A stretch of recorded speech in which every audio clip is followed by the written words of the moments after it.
इस कार्यक्रम के पुण्यार्जक हैं श्री छवि कुमार सेठी, फर्म अमर रोलर, फ्लावर मिल, गोलाघाट रोड, दीमापुर, नागालैंड 797112।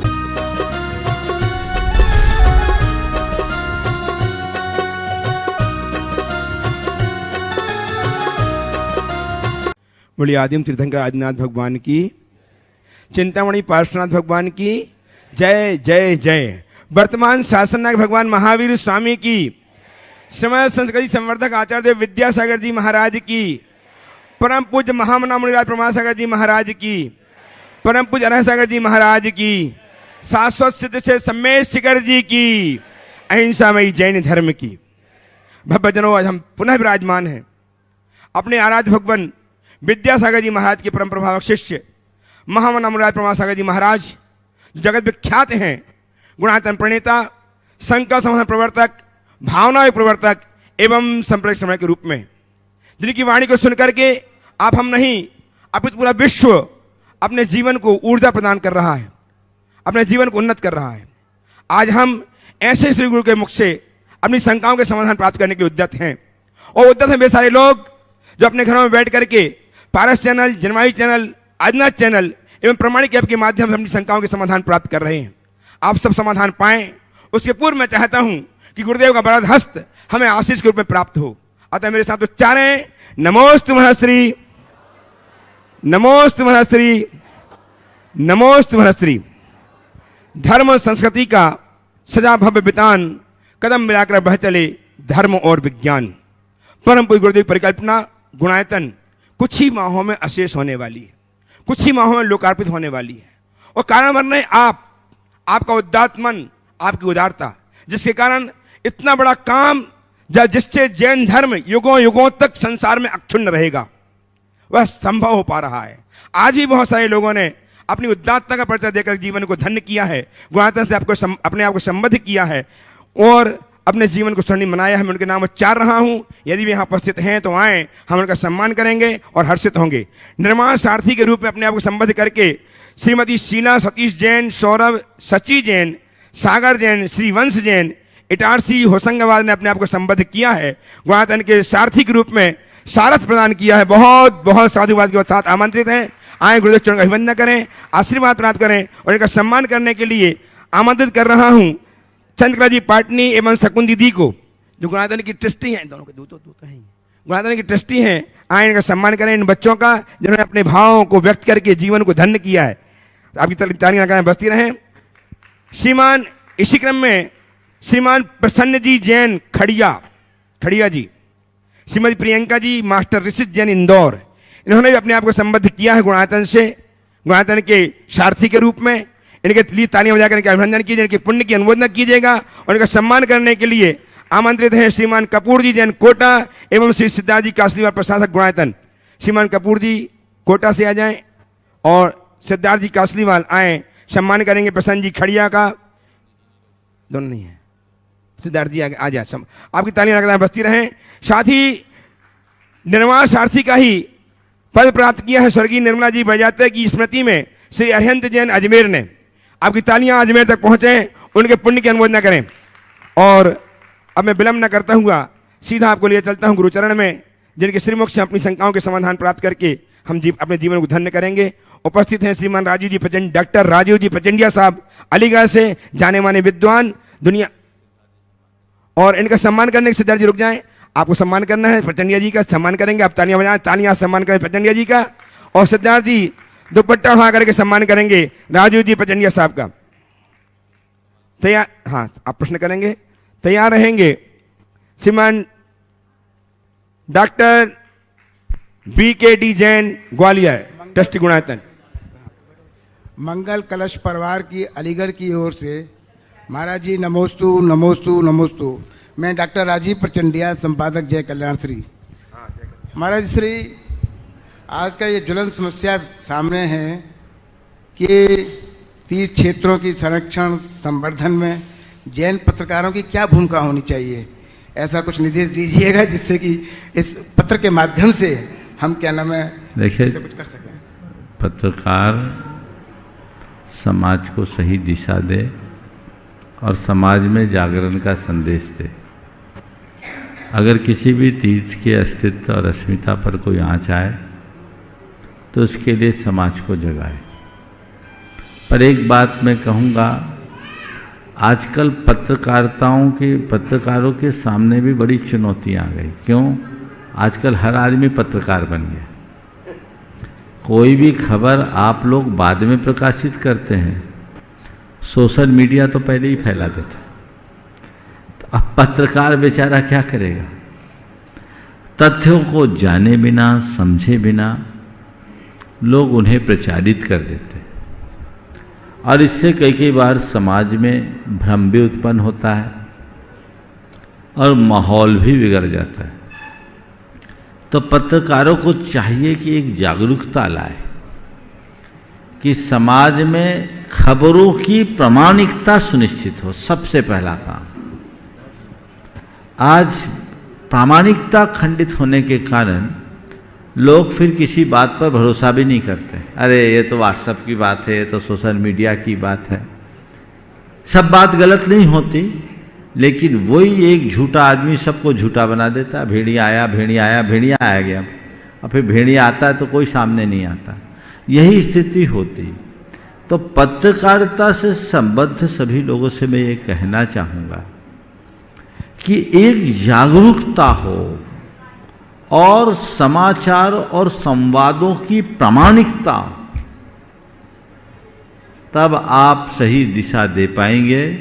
पर मुझे ये बहुत चुनौतीपूर्ण दिखता है, क्योंकि जैन समाज बुद्धिजीवी है, उसे लिखने पढ़ने का अच्छा अभ्यास है और घर बैठे उसको साधन सुलभ हो गए तो व्हाट्सएप में तो अपनी पूरी वीरता प्रदर्शित कर ही देता है।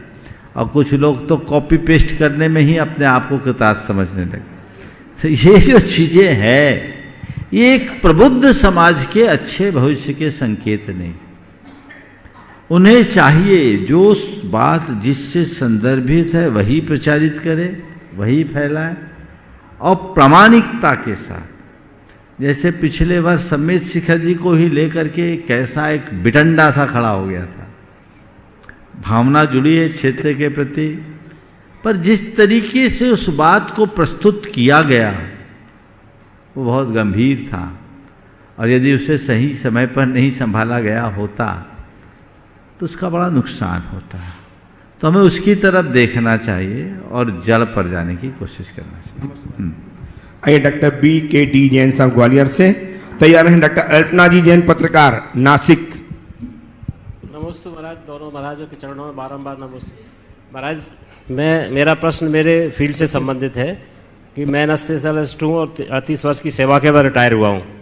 मैंने ये देखा है कि इतने सेवा काल में कि आज एनेस्थीसिया ब्रांच जो है इतनी एडवांस हो चुकी है और हर कोई भी सर्जरी हो, कोई भी फील्ड हो, critical management, ICU, pain management, सब कुछ एनेस्थेटिस्ट के द्वारा मैनेज किया जा रहा है और सब मैनेज कर रहे हैं। और सर्जरी सर्जन के द्वारा की जाती है, कोई भी सर्जरी बिगर एनेस्थेटिस्ट के संभव हो नहीं पा रही है। लेकिन पूरे उस काल में मैंने ये देखा है कि सब कुछ होने के बाद भी अगर एनेस्थेटिस्ट मना कर दे, सर्जरी नहीं हो पाती है। लेकिन क्रेडिट सारी की सारी सर्जन के ऊपर जाती है और एनेस्थीसियोलॉजिस्ट बैकग्राउंड में रहने के बाद अगर थोड़ा सा भी कहीं गलत हो जाए तो सारा वो उसका दुष्प्रभाव और कारण एनेस्थेटिस्ट को जिम्मेदार ठहरा जाता है। तो इसमें किसका उसमें माना जाए कि हमारा एनेस्थेटिस्ट का कर्मोदय है कि वह इसको ख्याति मतलब नहीं मिल रहा है या कुछ हो रहा है? देखिए, एनेस्थेटिस्ट की बिना तो कोई काम होता नहीं, बिल्कुल सही। और ये भी बात सही है कि श्रेय सर्जन को मिलता है। तो मैं आपकी बात का सवाल उत्तर एक पंक्ति में दूंगा कि जो एनेस्थेटिस्ट होता है वो अचेत करता है और जो सर्जन होता है वो सचेत करता है, श्रेय सचेत करने वाले को। तो जो अचेत करेगा उसे श्रेय कैसे मिलेगा? हाँ, सचेत बनाए रखने के लिए अचेत करते हो, ये बात ठीक है, लेकिन काम तो अचेत करने का है ना, इसलिए चित्त रखो। डॉक्टर अल्पना जी जैन, पत्रकार, नासिक से बजाएं और तालियां बजा के अभिनंदन कीजिएगा। इनके भी डॉक्टर साहब हैं, पत्रकार हैं, इनका सम्मान भी करेंगे। चंद्रा जी पाटनी सम्मान करेंगी, गुवाहाटी ट्रस्टी। बोलिए, आप प्रश्न बोलिए। त्रिकाल नमोस्तु गुरुबर। आज मैं डॉक्टर अल्पना जैन नासिक से हूँ। सोशल मीडिया फाउंडेशन की महाराष्ट्र महिला संगठक हूँ। अखिल भारतीय जन पत्रकार संपादक संघ में हूँ। सवाल कीजिए जल्दी। हाँ। और गुरुदेव, आज जो ज्वलंत मेरा प्रश्न है वो ये है कि सामाजिक समरसता में मीडिया की भूमिका क्या होनी चाहिए, और जो आज हमारा शाश्वत तीर्थ संबे शिखर है जिसको कि पर्यटक स्थल करने की घोषणा ऐसा सुनने में आ रहा है। आपके सवाल का उत्तर अभी प्रचंडिया जी के प्रश्न के उत्तर में मैंने दे दिया है, लगभग उससे मिलती जुलती है। आशीर्वाद। चलिए। हाँ। सम्मान करें संकल्प पार्टी इनका, और उपस्थित हों डॉक्टर शरद चंद्र जैन नांदेड़, शीघ्र से आ जाएं, और तैयार रहेंगे डॉक्टर श्री सत्येंद्र जी जैन दमोह। तालियां बजाएं सत्येंद्र जी डॉक्टर चंद्र के लिए नांदेड़ से। इनका सम्मान करने के लिए श्रीमान कासरीवाल जी खड़े हैं, तैयार हैं, तैयार सम्मान कर देंगे आप। हाँ बोलिए आप। नमस्ते नमस्ते नमस्ते महाराज श्री। सुभाष जी जैन CEO गुणायतन वो आ जाए सम्मान करने के लिए, और कपूर जी भी तैयार रहेंगे। चलिए बोलिए। मैं BL सेठी जी का ही शिष्य हूँ और उनके साथ कंबोडिया में जैन धर्म का रिसर्च करने के लिए गया था। वहाँ पर 1.5 किलोमीटर लंबा और 1 किलोमीटर चौड़ा जो मंदिर है, वो मंदिर एक दिन पूरा गिर गया था, लोगों की नज़रों से चले गया था। तो उसका संरक्षण क्यों नहीं हुआ? तो वहाँ पर उसको देखने के लिए कोई आदमी नहीं थे। एक दिन हमारा शिखर जी भी ऐसा हो जाएगा, इसलिए शिखर जी में गुरुकुल क्यों न खोला जाए। बहुत अच्छा प्रस्ताव है, इस पर विचार किया जाए। चलिए आइए सम्मान करें सुभाष जी CEO गुणायतन, और आए श्रीमान डॉक्टर सत्येंद्र जी जैन दमोह। सत्येंद्र जी दमोह अपना प्रश्न प्रस्तुत करें। तैयार रहेंगे डॉक्टर श्री SK जैन इंदौर। पूज्य श्री, आपके श्री चरणों में मेरा सविनय नमोस्तु। पूज्य श्री, बिहार की भूमि रत्न गर्भा है, बहुमूल्य मिनरल्स यहाँ की भूमि में मिलते हैं। यहाँ की भूमि में सभी 24 तीर्थंकरों के अनेक कल्याणक, 5 कल्याणक भी हुए हैं, परंतु देखने में ये आता है जो कल्याणक भूमि है वहाँ के मूल निवासी, वहाँ के असुरक्षा और निर्धनता देखने में आती है। सम्मेद शिखर जी, ये सवाल कभी आया है। मैं थोड़ा सा और दूसरा चीज पूछना चाह रहा हूँ। दूसरा पूछ लो। कि इसी में ही कि सम्मेद शिखर जी में यहाँ आने के बाद हमारे नरक और त्रेंच गति और पंचम गति को प्राप्त होने को हमको लाभ मिलता है, परंतु यहाँ जो उत्पन्न जीव हैं एकेंद्री से पंचेंद्री तक, क्या इनका भी कल्याण होगा कभी? ये ऐसा देखिए, सम्मेद शिखर एक पूज्य पवित्र तीर्थ क्षेत्र है और यहाँ आने वाले लोगों का जीवन तर जाता है, इसमें कोई संशय नहीं। अब यहाँ रहने वाले प्राणी का क्या उद्धार होगा, हमें तो ये मान करके चलना चाहिए कि यहाँ जो जन्म लिए हैं सब भाग्यशाली हैं जी। आज नहीं कल इनका उद्धार होगा, और उस दिन इनका उद्धार सुनिश्चित हो जाएगा जब ये तीर्थंकर भगवंतों के आदर्शों से जुड़ जाए। जी, सम्मेद शिखर महात्मा पुस्तक में मैंने पढ़ा था कि 48 भव, ये जो लिखा गया है बहुत अर्वाचीन है। अच्छा। ऐसा नियम नहीं है कि जो सम्मेद शिखर की वंदना कर लिया उसका मोक्ष हो ही जाएगा, फिर तो जिसने वंदना कर ली सब भव्य कहलाएंगे जी। समझ गए? ठीक है, महात्म्य में लिखा है सम्मेद शिखर महात्मा, यद्यपि एक अच्छा ग्रंथ है पर बहुत अर्वाचीन ग्रंथ है। उसमें अच्छी बातें महिमा बताने के लिए कहना चाहिए, लेकिन ये बात हजम नहीं होती कि जो सम्मेद शिखर की वंदना करता है वो 48 भव में मोक्ष चला ही जाए, फिर ऐसा कहना शायद कुछ अतिरेक है जी। डॉक्टर श्री SK जैन वैज्ञानिक इंदौर, आयन का सम्मान करेंगे श्रीमान कपूर जी जैन, दुपट्टा उठा करके अंग वस्त्र उठा करके सम्मान करें, अपना प्रश्न प्रस्तुत करके समाधान पाएं। हाँ, सवाल कीजिए। तालियां आपकी बजाएं सम्मान में। गुरु जी के चरणों में मेरा बारंबार नमोस्तु। महाराज जी, मैं तत्पाल सूत्र का जैसे अध्ययन पिछले 10 सालों से कर रहा हूँ, उसमें मैंने ये देखा है कि उनके विभिन्न अध्यायों में पर्यावरण के बहुत सारे सूत्र उसमें मेरे को मिल रहे हैं जो कि पर्यावरण के डील करते हैं। तो हम ये कहते हैं कि जैन धर्म जो है, जैन दर्शन जो है वो प्राकृतिक धर्म है एक प्रकार से, और पर्यावरण जो एनवायरमेंटल साइंस है उसको भी हम जब डील करते हैं तो हम प्रकृति के बारे में ही बताते हैं, और इस प्रकार से इनमें जो सिमिलरिटी आ रही है तो उसको हम किस प्रकार से उसको डिफाइन करें। लेकिन जो साइंस है, विज्ञान, जो प्राणी विज्ञान है, उसमें हमको जीव की परिभाषा कहीं नहीं मिलती है। जैन में, जैन दर्शन में मिलती है हमको।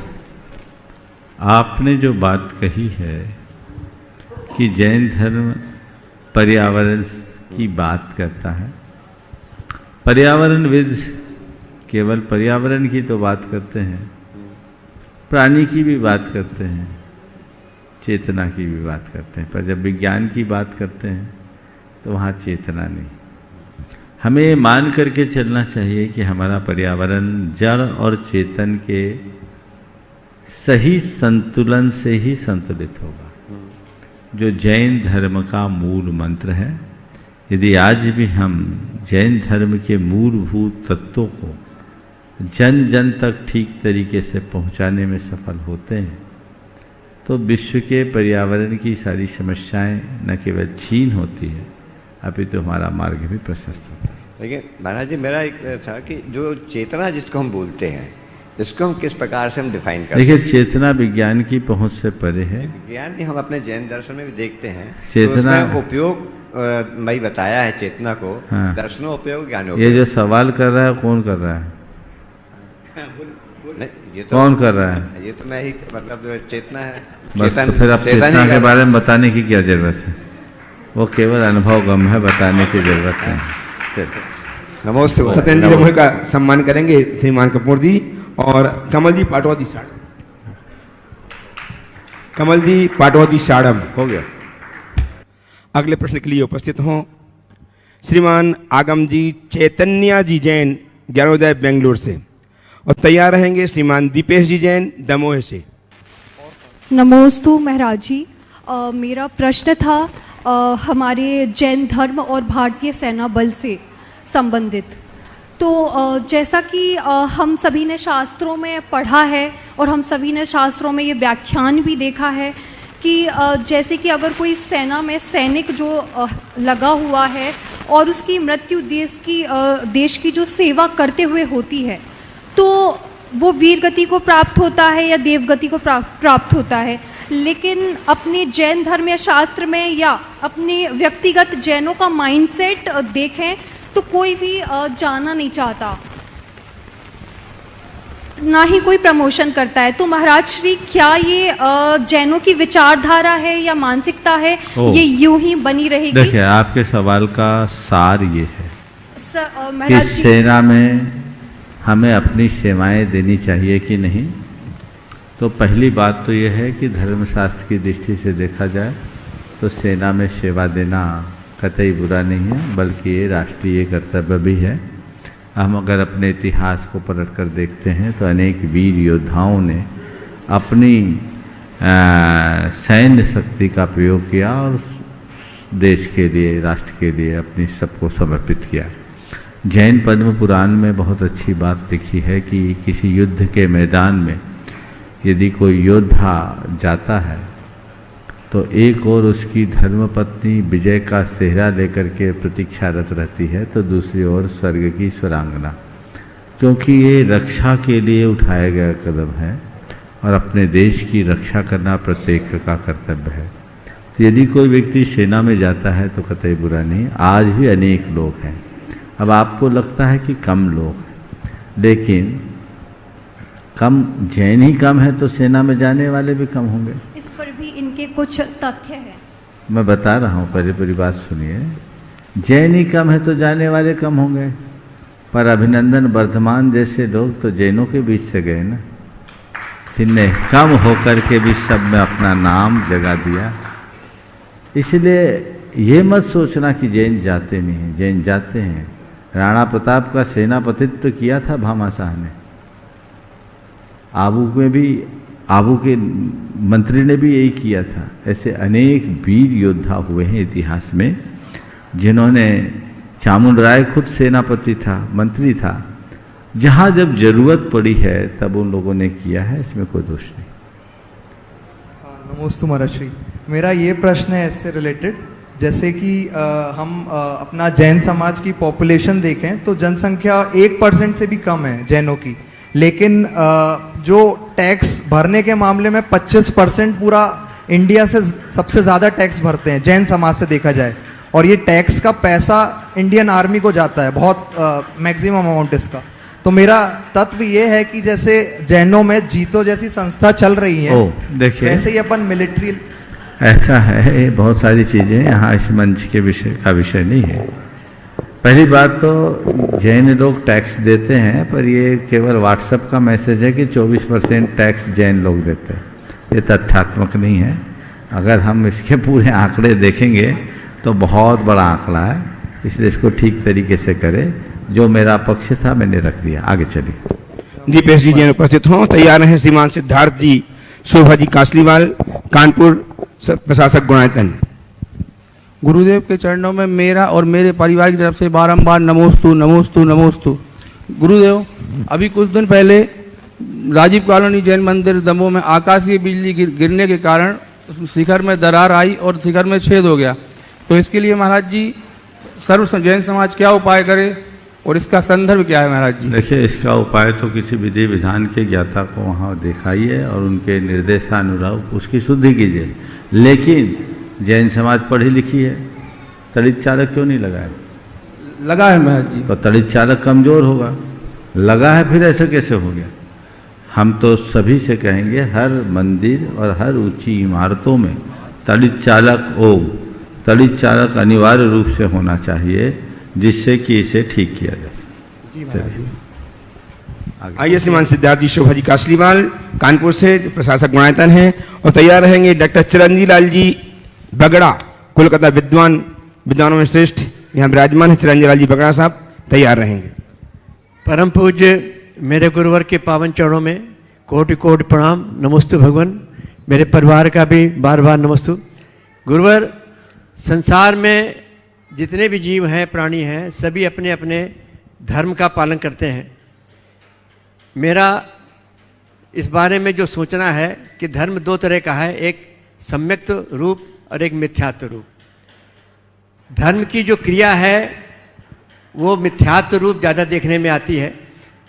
अपने जैन धर्म में तो सम्यक्त का नाम आता भी है, परिचय भी है, लेकिन अन्य धर्म में तो सम्यक्त का कोई परिचय भी नहीं है। प्रश्न मेरा ये है, वैसे तो मिथ्यात्व संसार को बढ़ाने वाला है, सम्यक्त संसार को घटाने वाला है, लेकिन प्रश्न ये है कि ये जो सम्यक्त रूप क्रिया है हमारे अपने जैन धर्म में, जिसकी मान्यता है, परिचय है, पहचान है, इसमें भी हमारे धर्म की बहुत सारी क्रियाएं भिन्न भिन्न है। कोई देव को कैसे, सार में पूछिए, कोई देव को कुछ कैसे प्रश्न करिए संक्षेप में, हाँ जल्दी। कोई देव सास गुरु की पूजा कैसे करता है, कोई कैसे करता है, तो क्या ये सम्यक्त रूप है या मिथ्यात्व रूप है, और क्या इससे पुण्य का अर्जन होता है? नमस्ते। ओम हम कोई भी क्रिया कैसे कर रहे हैं ये बात की है, क्यों कर रहे हैं ये पहले समझ गए। हमें अपने प्रयोजन को ध्यान में रखकर चलना चाहिए और इन सब बातों में विषमवाद से बचना चाहिए। जिन क्रियाओं में आत्महित खंडित होता हो, हिंसा होती हो, वीतरागता खंडित होती हो, उन क्रियाओं को हमें धर्म के रूप से स्वीकार नहीं करना चाहिए। अहिंसा और वीतरागता को पुष्ट करने वाली क्रियाएं ही हमें धर्म के रूप में मान्य करना चाहिए। और ये हर व्यक्ति का अपना विवेक है, वो देखे जो मैं कर रहा हूँ उससे मेरी अहिंसा और उससे मेरी वीतरागता पुष्ट हो रही है या नहीं। नमस्ते नमस्ते नमस्ते। आइए डॉक्टर चिरंजी लाल जी बगड़ा साहब कोलकाता से, हम इनका अभिनंदन करेंगे। सम्मान करने के लिए आमंत्रित कर रहा हूँ श्रीमान डॉक्टर डी जैन साहब ग्वालियर को भी आए, ग्वालियर ट्रस्टी।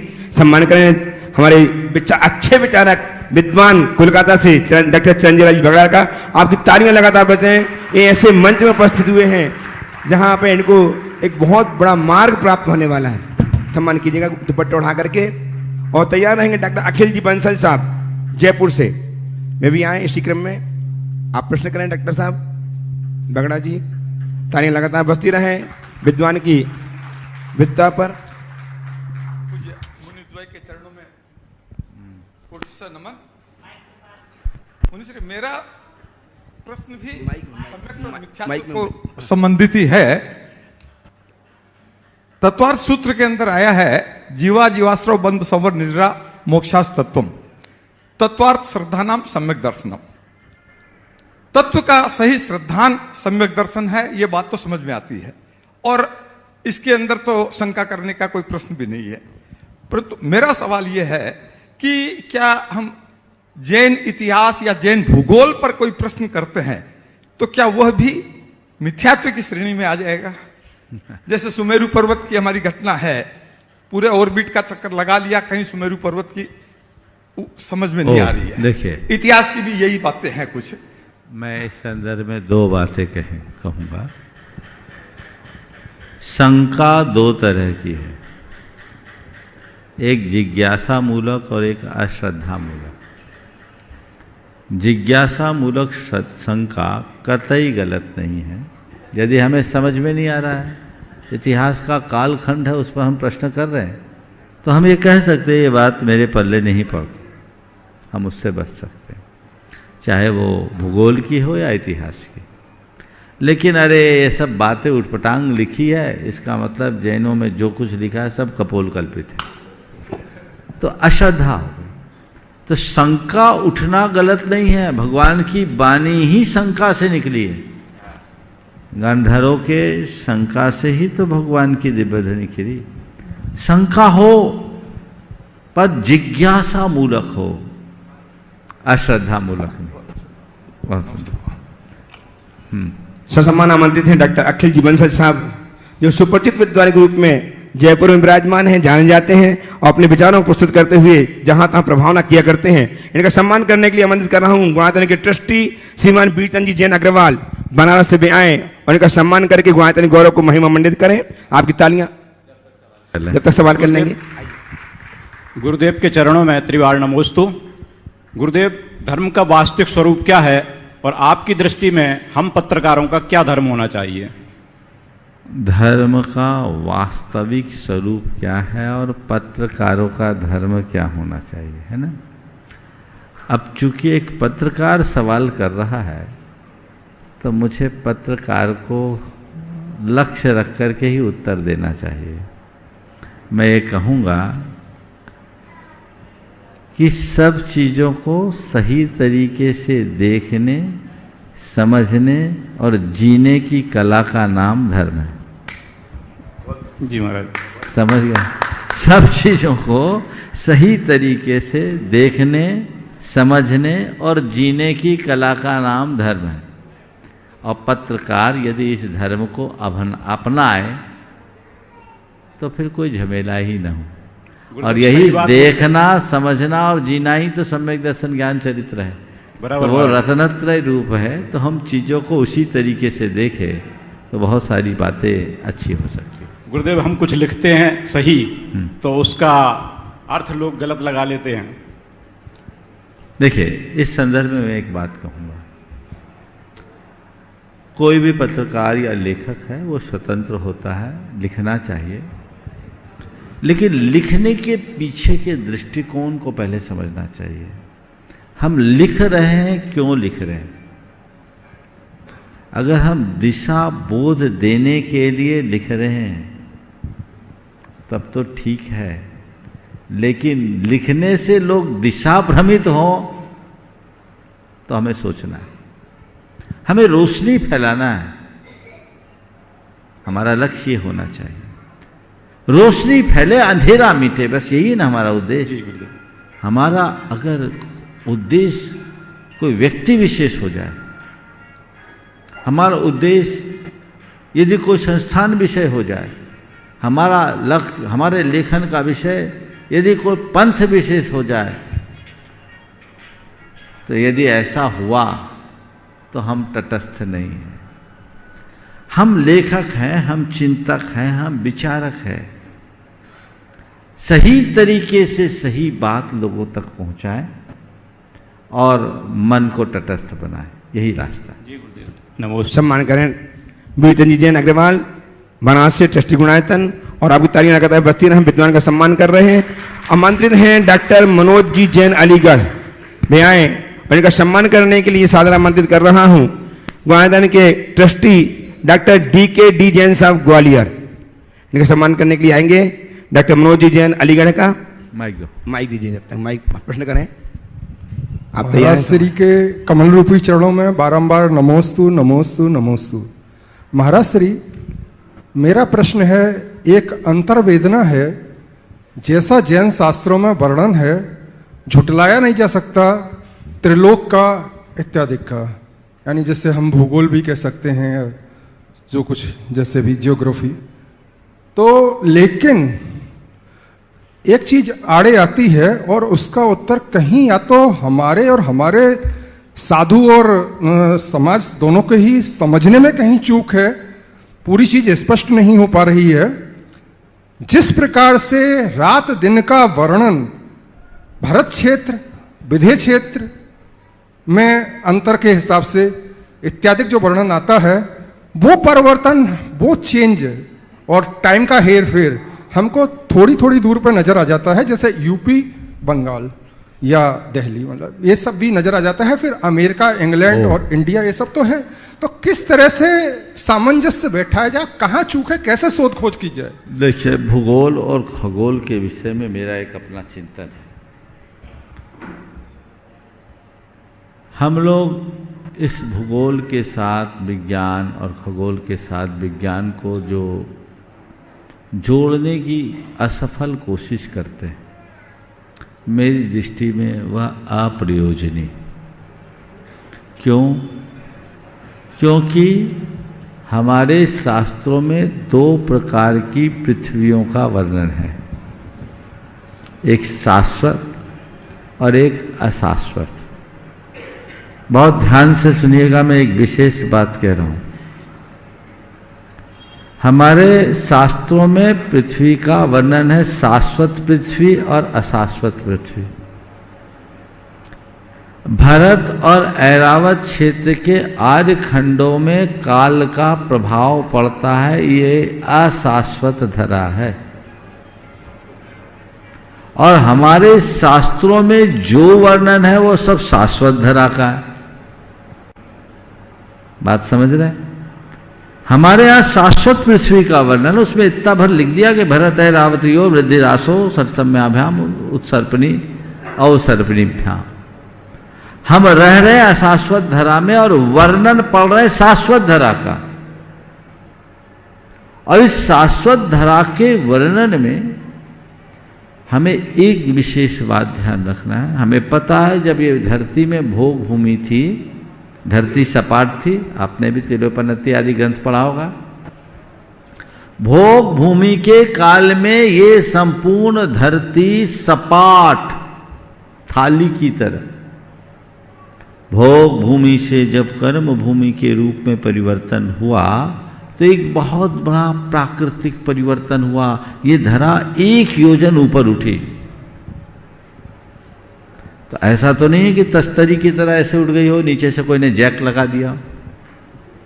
एक भौगोलिक परिवर्तन।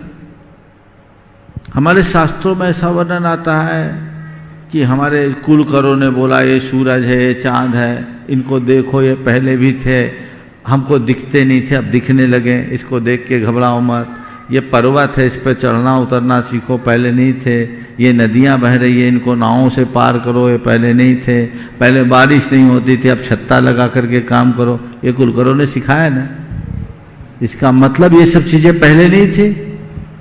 तो मुझे ऐसा लगता है कि जब धरती 1 योजन ऊपर उठी तो इस 1 योजन ऊपर उठने से भरत क्षेत्र और ऐरावत क्षेत्र के आर्य खंडों का शेष जम्बूद्वीप से संबंध टूट गया। और उस 1 योजन ऊपर उठने से बहुत ज्यादा ऊर्जा का विस्फोट हुआ होगा। आज थोड़ा सा भूस्खलन होता है, भूकंप आता है, ज्वालामुखी फूटते हैं, तो क्या होता है? हुआ होगा। तो उससे बहुत सारी चीजें संरचित हो गई होगी। मैं होगी होगी बोल रहा हूं क्योंकि शास्त्र नहीं है, इसलिए है नहीं लगा रहा। हो सकता आज जो प्लेनेट्स हमको दिख रहे हैं ना, ये उसी प्राकृतिक परिवर्तन का परिणाम हो। और उसमें जो धरा उठी उससे अनेक क्षुद्र पर्वत और उपसमुद्र उत्पन्न हो गए। ये जितने भी समुद्र हैं उपसमुद्र हैं और पर्वत है, ये क्षुद्र पर्वत है, हिमवानवादी नहीं है। इसका सारे जम्बू द्वीप से कनेक्शन कट गया और जो परिवर्तन हुआ उससे प्लैनेट्स बन गए हो और पृथ्वी ने ग्लोबल शेप ले लिया हो और हम इसी दुनिया तक सिमट गए, हमको बाकी का पता नहीं। ऐसा भी तो हो सकता है। काश भरत और ऐरावत क्षेत्र में होने वाले काल परिवर्तन का विस्तृत विवेचन करने वाले ग्रंथ हमारे पास उपलब्ध होते तो आज हमारे पास सब सवालों का उत्तर है। तो हमें वही देखना है। इस काल के अंत में जब छठा काल आएगा 7 प्रकार की कुवृष्टियां होगी, धरती 1 योजन नीचे तक चकनाचूर हो जाएगी, फ्लैट होगी। ये भी तो पड़ा है, फिर उठेगा। तो ये एक परिवर्तन है सृष्टि का, इसलिए इनमें उलझने उलझाने से कोई फायदा नहीं। लोग मुझसे कहते हैं पृथ्वी गोल है या चपटी है। हमने कहा दुनिया गोल हो या चपटी, हमें तो अपना गोल देखना, बाकी बातों में दिमाग नहीं लगा। Doctor DK. जैन साहब ग्वालियर ट्रस्टी गुणायतन का सम्मान करेंगे। दुपट्टा उठा करके हम अभिनंदन करें, इनका तालियां बजा करके अभिनंदन कीजिएगा। और आमंत्रित कर रहा हूं डॉक्टर रीना जी सिन्हा मुंबई, ये आए अपना प्रश्न प्रस्तुत करें, आशीर्वाद प्राप्त करें। और इनका सम्मान करने के लिए चंद्रिका जी पाटनी रांची गुणायतन ट्रस्टी ये आएंगे सम्मान करने के लिए इनका। चंद्रिका जी पाटनी गुरु जी के चरणों में नमस्तु नमस्तु नमस्तु। गुरु जी मैं जैनी नहीं हूँ, कुछ ही दिन हुए मैं यहाँ से जुड़ी हूँ और मैं जैन धर्म शास्त्र के बारे में जानना चाहती हूँ। समझ नहीं आता कहाँ से शुरू करूँ। देखिए, अगर जैन धर्म की आधारभूत बातें आप जानना चाहती हैं तो मैं तो आपसे कहूँगा आप जैन तत्व विद्या एक बार पढ़ लें, सारा बेसिक फंडामेंटल आपका क्लियर हो जाएगा और चीज़ें समझ में आ जाएंगी। सम्मान करें चंद्रिका जी पाटनी गुणायतन ट्रस्टी सुसाहिब कराची। और तैयार रहें डॉक्टर मीना जी जैन उदयपुर, इनका सम्मान करने के लिए आमंत्रित कर रहा हूं ब्रती बहन शकुन दीदी को, जो ट्रस्टी गुणायतन है सागर से। वे आए सम्मान करेंगी मीना जी का, डॉक्टर मीना जी का। तालियां आपका अभिनंदन करेंगी मीना जी का, जो है पहुंची। अपना प्रश्न प्रस्तुत करें मीना जी। नमोस्तु गुरुदेव।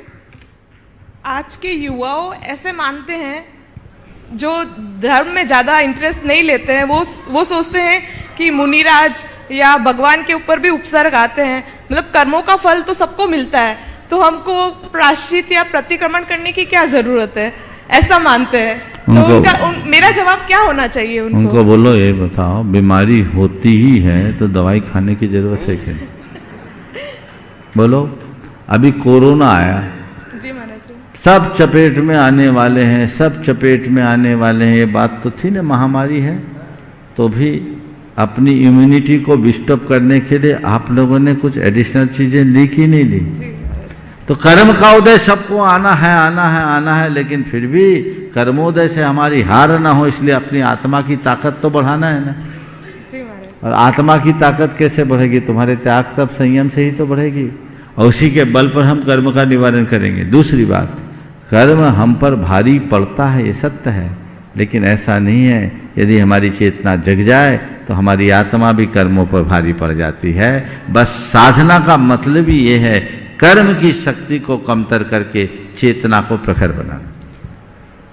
सम्मान कीजिएगा, मृति बहन शकुन जी सम्मान करेंगी डॉक्टर मीना जी का उदयपुर से, जो है तालियां आपका अभिनंदन करेंगे इनका। और आमंत्रित हैं मयंक जी जैन अलीगढ़ से, ये आए, इनका सम्मान करने के लिए आमंत्रित कर रहा हूं।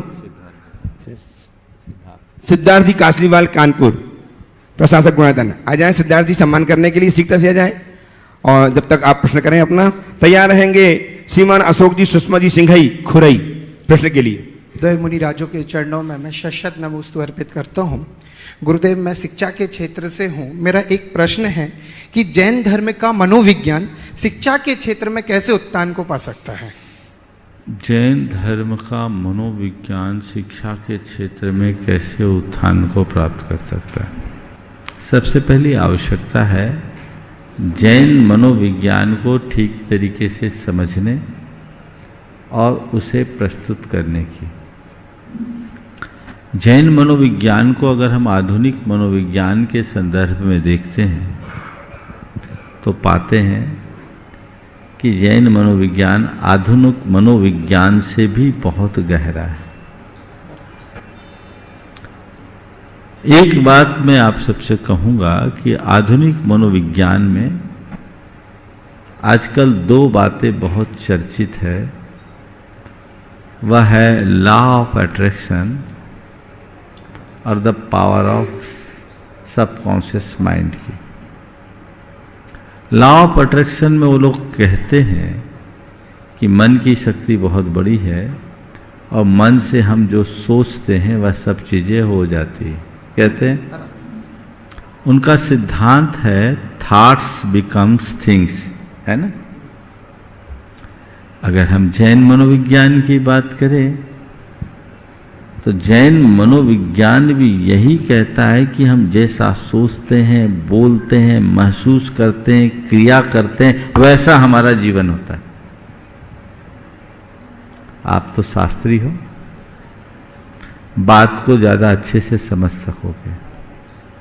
शास्त्रीय शब्दावली में कहूँ तो हमारे मन, वचन और काय की क्रिया को योग कहा जाता है और मन, वचन, काय की क्रिया से होने क्रिया रूप योग से हमारी आत्मा में जो हलन चलन होता है उससे कर्म का आश्रय होता है और वही कर्म हमारे भावी व्यक्तित्व को निर्धारित करता है।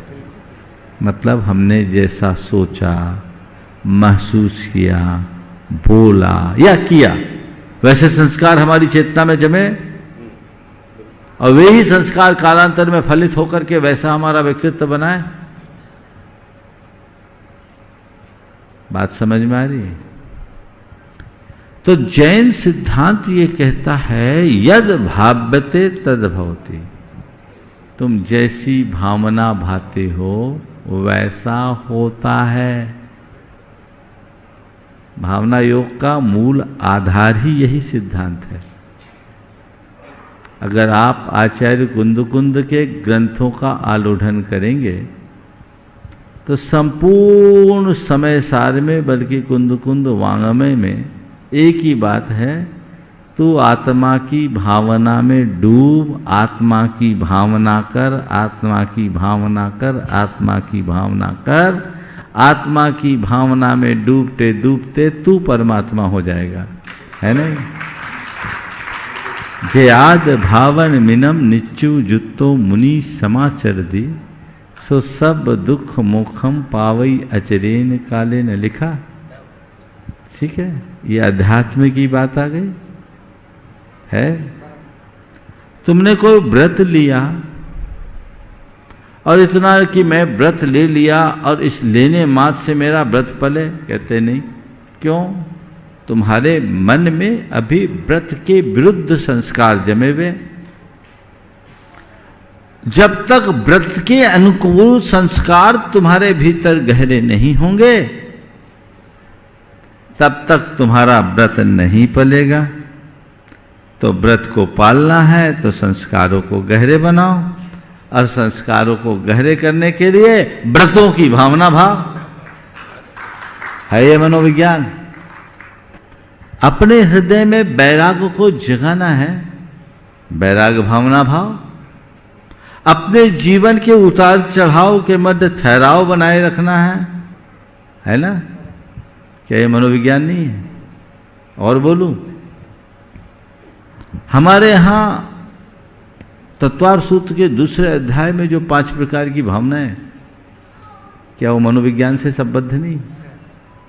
हमें चाहिए कि जैनागम के मूलभूत बातों को तथ्यात्मक तरीके से रखकर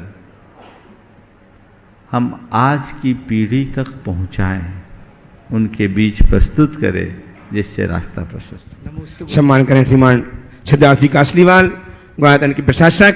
आपकी तालियां का सम्मान करेंगी और मैं आमंत्रित कर रहा हूँ श्रीमान अशोक कुमार जी, अशोक जी, सुषमा जी जैन सिंघई खोए से प्रस्तुत हों प्रश्न करने के लिए तैयार हैं। डॉक्टर विमल कुमार जी जैन, अल्पसंख्यक विशेषज्ञ एवं ट्रेनर, युवती सक्षमीकरण। श्रीमती गिरनार जी जैन, जबलपुर। दोनों मुनि राजों के चरणों में बारंबार नमोस्तु नमोस्तु नमोस्तु। हे स्वामी, आजकल मुनि दीक्षा या आर्का दीक्षा के पूर्व अनेक दिनों से उस श्रावक या श्रावका का पूर्ण श्रृंगार कर गोद भराई होती है, उसकी बिनौली निकाली जाती है। जब वह श्रावक संसार से उदासीन होकर वैराग मार्ग की ओर जा रहा है, तब ऐसा कार्य के आगम के अनुकूल है? कृपया समाधान कीजिए। देखिए, दीक्षा के पूर्व निकाले जाने वाली बिनौली एक प्रभावना की दृष्टि से निकाली जाती है कि लोगों को प्रेरणा मिले, पर आजकल वो एक रीति जैसी बन गई है। तो अब इसके विषय में तो निकालने वाले और निकलवाने वाले जाने। दीक्षा एक अंतर घटना है, रस्म नहीं, पर आज वो एक रस्म का रूप लेते जा रही है। जैसे विवाह का समारोह होता है, वैसे ही दीक्षा का समारोह भी होने लगा है। तो ये चीज़ें हमें समझनी चाहिए। मुझे पता है, जब हमारी क्षुल्लक दीक्षा हुई, आहार जी में थे, गुरुदेव ने सुबह बोला कि आज दीक्षा होनी और क्षुल्लक दीक्षा देनी। हम लोग तो एकदम बैरागी थे, तो वहाँ के कमेटी के लोगों ने बिनौली निकालने के लिए बोला। हम लोगों को बिनौली की क्या जरूरत है, सीधे गुरुदेव के पास चले जाएंगे। फिर भी लोगों ने बहुत आग्रह किया कि नहीं, दीक्षा हो रही है, 9 दीक्षाएं हो रही है, तो चलना चाहिए। तो हम लोग ट्रैक्टर पर बिठा करके बिनौली निकाली। हो गया। हम बैठ करके भी नहीं बैठे, ये ठीक है, गुरु आ गया, बैठना है तो बैठना है, लेकिन मन में मेरी बहुत अच्छी बिनौली निकले और मेरी दीक्षा में बड़ा समारोह हो, तो मतलब अगर मेरे मन में ये बातें हैं तो कहीं ना कहीं मैं कमजोर हूँ, ऐसा समझ। नमोस्तु नमोस्तु। ससम्मान आमंत्रित हैं डॉक्टर विमल कुमार जी जैन, अल्पसंख्यक प्रकोष्ठ विशेषज्ञ एवं ट्रेनर युवती सक्षमीकरण जबलपुर। श्रीमती गिरनार जी जैन जबलपुर आए, अपना प्रश्न प्रस्तुत करेंगे, हम सम्मान करेंगे इनका।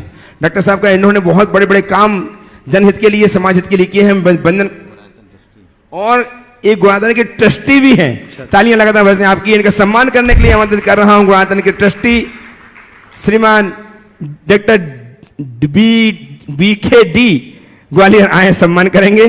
डॉक्टर साहब भी सम्मान करेंगे डॉक्टर साहब का। अब तक डॉक्टर साहब प्रश्न कीजिए आप इन्हें। हाँ, नमोस्तु स्वामी, हमारे परिवार की ओर से, आमनपुर जैन समाज की ओर से। महाराज जी, मैंने एक छोटा सा दोहा पढ़ा था, वो मुझे इतना अपील कर गया कि मेरे सामने आया कि सब मैं आपके सामने उसको रखूं। कबीर का ये छोटा सा दोहा है, कबीर कुआं एक है, कबीर कुआं एक है, पानी भरे अनेक, बर्तन में ही भेद है, पानी सब में एक। तो मुझे महाराज जी ऐसा लगा कि जैसे इन्होंने पूरी जैन समाज को अपनी छोटे से दोहे में उतार लिया है। आगमन साहब पर्याय पुद्गल आत्मा ही यह दोहे का परिभाषित करता है।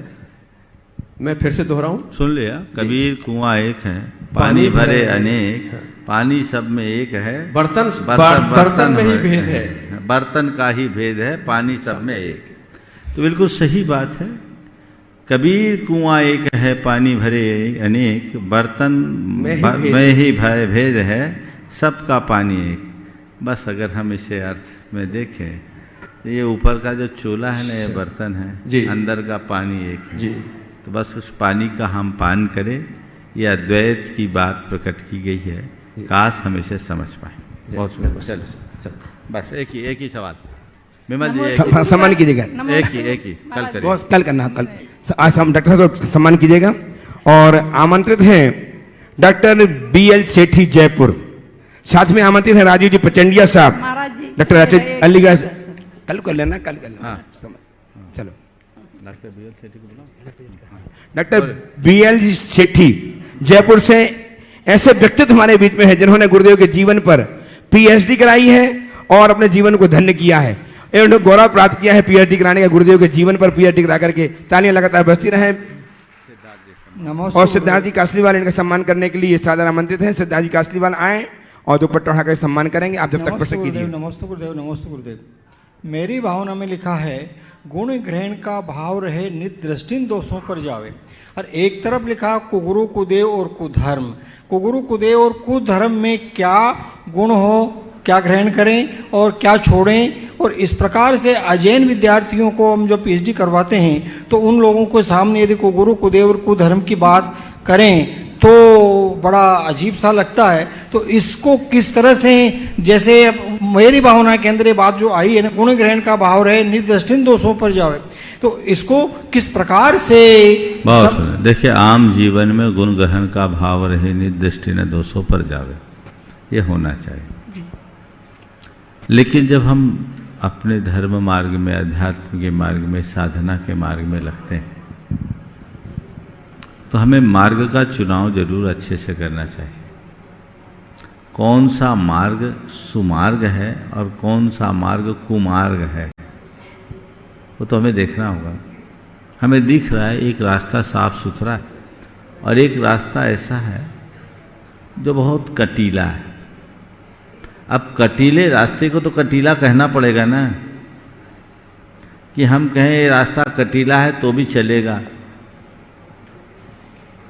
बात समझ रहे हैं जो कहना चाह रहा हूं? कटीला रास्ता कटीला है और साफ रास्ता साफ है, इसको कहने में कोई बुराई नहीं।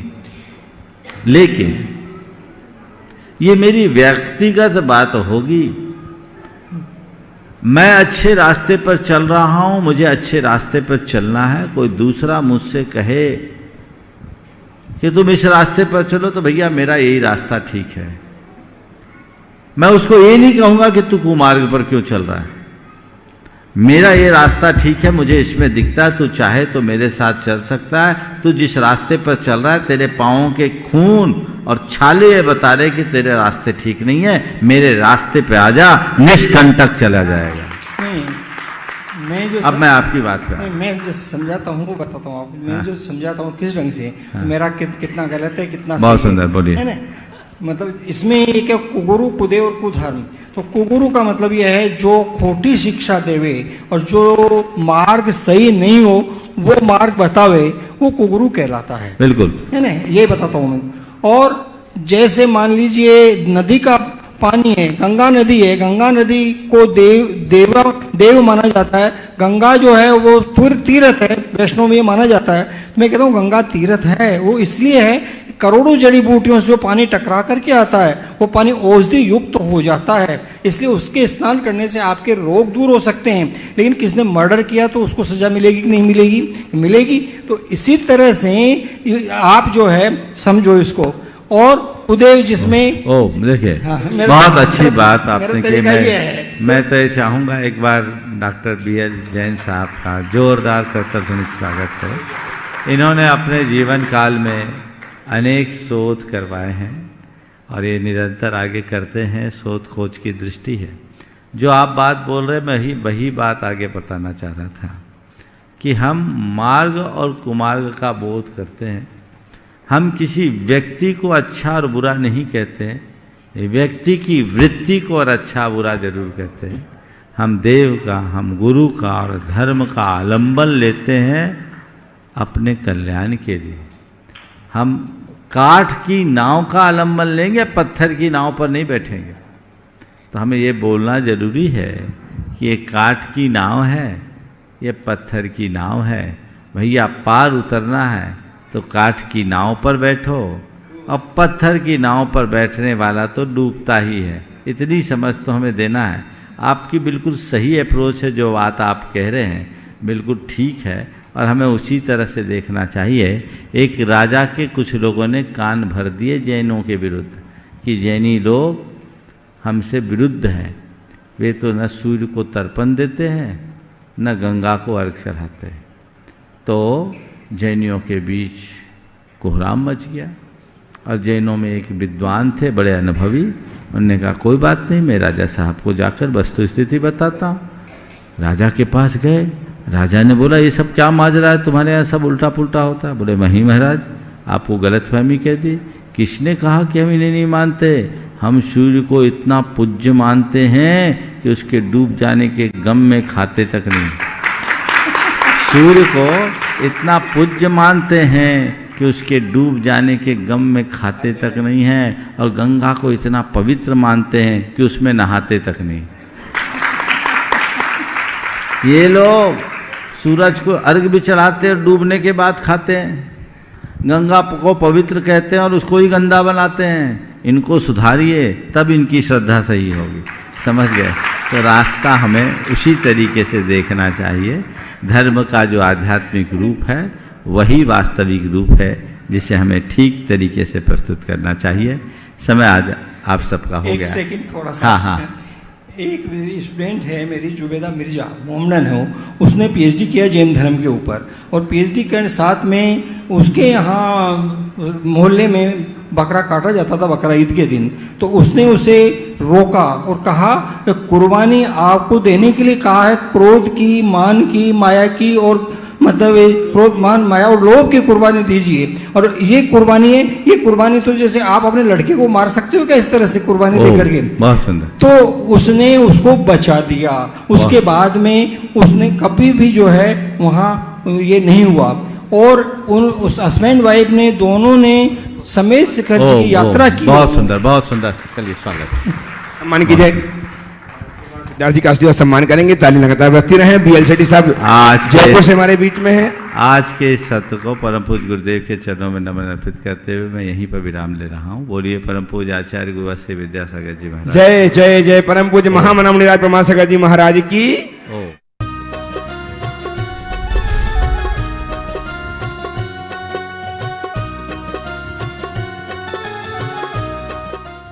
इस कार्यक्रम के पुण्यार्जक थे श्री छवि कुमार सेठी, फर्म अमर रोलर, फ्लावर मिल, गोलाघाट रोड, दीमापुर, नागालैंड 797112।